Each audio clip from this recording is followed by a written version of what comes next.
નમસ્કાર મિત્રો, જય હિન્દ। હું છું ડીની ચૌધરી। ફરી એકવાર આપ સર્વેનું સ્વાગત છે આપ સૌની સહિયારી યુટ્યુબ ચેનલ ડીઆર ગુજરાતીમાં। તો મિત્રો, આ વિડીયોમાં ખાસ વાત કરીશું આંગણવાડી કાર્યકર અને તેડાગર ભરતી 2025ને લઈ અને ઘણી બધી નવી અપડેટ છે એની વાત કરીશું। સાથે સાથે આ ભરતી માત્ર ને માત્ર ધોરણ 10 અને 12 પર આવતી ખૂબ જ મોટી ભરતી છે, જેની અંદર પરીક્ષા વગર સીધી મેરિટ આધારિત પસંદગી થવાની છે। અને એના સિવાય આ ભરતીનો પગાર ધોરણ શું હોય છે, એની ઉંમર મર્યાદા કેટલી હોય છે, એની લાયકાત અને એનું મેરિટ કેવી રીતે બને છે, એવી સંપૂર્ણ વાત કરવાના છીએ આ વિડીયોમાં। તો વિડીયો છેલ્લે સુધી જોતા રહેજો। ચેનલ પર ન હો તો સબસ્ક્રાઈબ કરી બેલ આઇકન પ્રેસ કરી દો, એટલે તમને ભરતીને લઈને સંપૂર્ણ અપડેટ આ ચેનલ પર મળતી રહેશે। સાથે સાથે આપણે ટેલિગ્રામ અને વોટ્સઅપની ચેનલ પણ જોઈન કરવાનું ભૂલતા નહીં। તો ચાલો વિડીયો શરૂ કરીએ। તો મિત્રો, ખાસ આ વખતે આપણે જે પીપીટી દ્વારા અમુક માહિતી તૈયાર કરેલ છે આંગણવાડી કાર્યકર અને તેડાગર ભરતી 2025, જેની અંદર પગાર ધોરણ, એના પછી આ ભરતીની લાયકાત, આ ભરતીની અંદર ઉંમર મર્યાદા, એના પછી ડોક્યુમેન્ટ, એના પછી કઈ વેબસાઇટ ઉપર ફોર્મ ભરવું અને એના પછી મેરિટ યાદી કઈ રીતે તૈયાર થશે એની વાત આ આપણે પીપીટીની અંદર જોઈશું। તો સૌથી પહેલો આપણો પોઈન્ટ છે કે લાયકાત શું જોઈએ। તો લાયકાતની અંદર આંગણવાડી કાર્યકર માટે લઘુત્તમ શૈક્ષણિક લાયકાત ધોરણ 12 પાસ અથવા તો ધોરણ 10 પછી 2 વર્ષનો ડિપ્લોમા કોર્સ પાસ કરેલ હોવો જોઈએ। અને તેડાગરની અંદર લઘુત્તમ શૈક્ષણિક લાયકાત ધોરણ 10 પાસ રહેશે। એના પછી ઉંમર કેટલી હોવી જોઈએ, તો ખાસ કાર્યકર અને તેડાગરની માનદ સેવાની પસંદગી માટે જે અરજદાર છે એની અરજી કરવાની છેલ્લી તારીખે 18 વર્ષ પૂર્ણ હોવા જોઈએ અને 33 વર્ષથી વધુ ન હોવું જોઈએ। એના પછી બીજો પોઈન્ટ છે ફોર્મ ભરવાની વેબસાઇટ કઈ છે।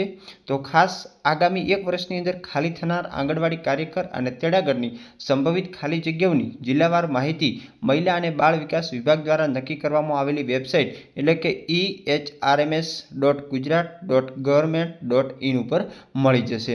એના પછી આગળ વાત કરવામાં આવે તો કોણ કોણ ફોર્મ ભરી શકે। તો સૌથી પહેલું, આંગણવાડી કાર્યકર અને તેડાગરની માનદ સેવાની પસંદગી માટે માત્ર ને માત્ર મહિલા ઉમેદવાર અરજી કરી શકશે। બીજો પોઈન્ટ, આંગણવાડી કાર્યકર તેડાગરની માનદ સેવાની પસંદગી માટે જે મહિલા છે એ ભારતીય નાગરિકત્વ ધરાવતી હોવી જોઈએ।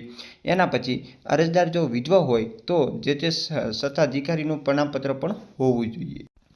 એના પછી આગળનો મુદ્દો છે કે જે અરજદાર છે એ શૈક્ષણિક લાયકાતના પ્રમાણપત્રો રજૂ કરવાના રહેશે। સાથે સાથે અરજી કરવાની છેલ્લી તારીખને કટ ઓફ ડેટ ગણવામાં આવશે। એ તારીખ સુધી તમારી ઉંમર, શૈક્ષણિક લાયકાત અને નિયત લાયકાત માટેના માપદંડો પૂર્ણ હોવા જોઈએ। એના પછી વાત કરવામાં આવે તો બદલી કઈ રીતે એમાં થતી હોય છે। તો જે તે આંગણવાડી કેન્દ્રમાંથી સ્થાનિક રહેવાસી હોવાના શરતે આંગણવાડી કાર્યકર તેડાગરની અંદર પસંદગી પામેલ હોય, જેથી આંગણવાડી કાર્યકર તેડાગરની કોઈપણ સંજોગોમાં અન્ય સ્થાને બદલી આપી શકશે નહીં। એના પછીનો આગળનો નિયમ છે કે મેરિટ કેવી રીતે બને। તો સૌથી પહેલાં કાર્યકરની માનદ સેવા માટેનું મેરિટ કે જેની અંદર ધોરણ 10 પાસની ટકાવારીના 20 ગુણ ગણાશે। ધોરણ 12 અથવા તો 10 પછી 2 વર્ષ ડિપ્લોમા કોર્સ હોય તેના 30 ગુણ છે।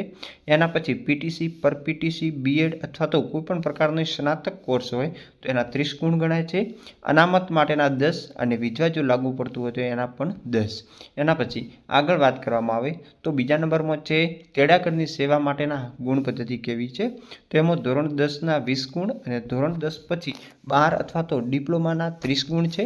એના પછી સ્નાતકના 30, પછી અનામત જે એસસી, એસટી, ઓબીસી આર્થિક રીતે પછાત વર્ગ એના પણ 10 અને વિધવાના 10।